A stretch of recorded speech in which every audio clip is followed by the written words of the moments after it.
Hello बच्चों, चलिए प्रश्न को पढ़ते हैं और समझते हैं। निम्नलिखित फलनों की एक एक तथा आच्छादी गुणों की जांच कीजिए।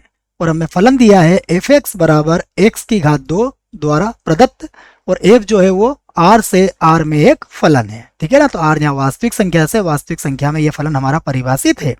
तो इसे समझने से पहले हम लोग मुख्य अवधारणा लिख लेते हैं। तो इस प्रश्न के लिए हमारी मुख्य अवधारणा देखिए क्या होगी।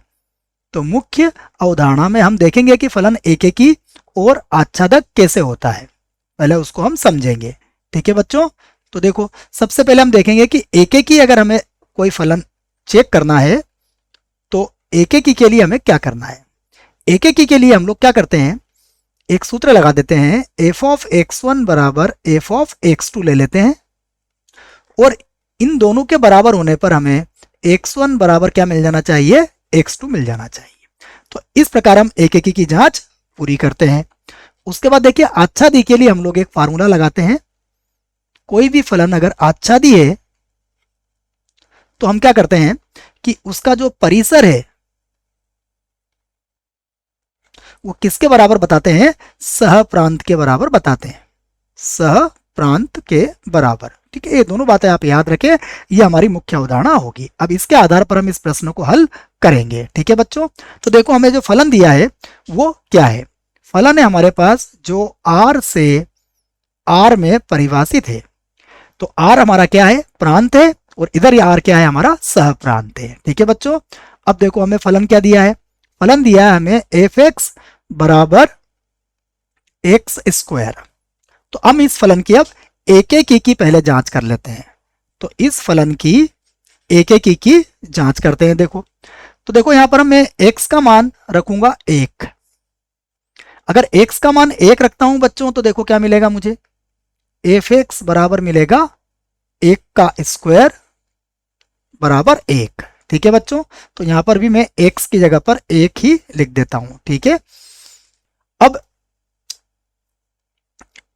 इसी प्रकार हम x का मान रखेंगे यहां पर -1। ठीक है ना। तो x का मान क्या रखेंगे हम, -1।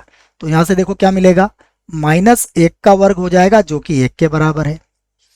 तो अब हम कह सकते हैं कि यहां देखो बच्चों, f ऑफ 1 किसके बराबर है, f ऑफ -1 के बराबर है, क्योंकि ये दोनों ही मान हमारे 1 के बराबर है। परंतु क्या आप ऐसा कह सकते हो कि जो 1 है वो किसके बराबर है, -1 के आप नहीं कह सकते हो।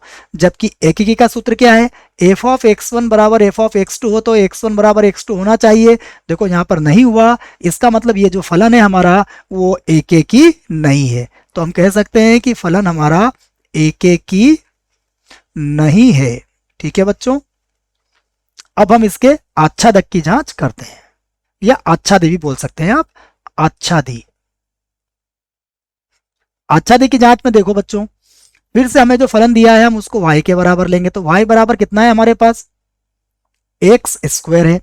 यहां से देखो, अगर मैं x का मान निकालता हूं तो x का मान क्या मिलेगा मुझे, plus minus under root Y मिल जाएगा। अब यहां देखिए आप, अगर आप y का मान निगेटिव रखते हैं, मतलब ऋणात्मक रखते हैं, तो क्या होगा। देखो, अगर y का मान थोड़ी देर के लिए बच्चों आपने -1 रखा तो x का मान क्या आपको मिलेगा, x का मान क्या होगा, उस स्थिति में x हमारा काल्पनिक हो जाएगा। ठीक है बच्चों। इसका मतलब यह हुआ कि y के ऐसे कई मान है जिससे हमें x का मान काल्पनिक मिलेगा।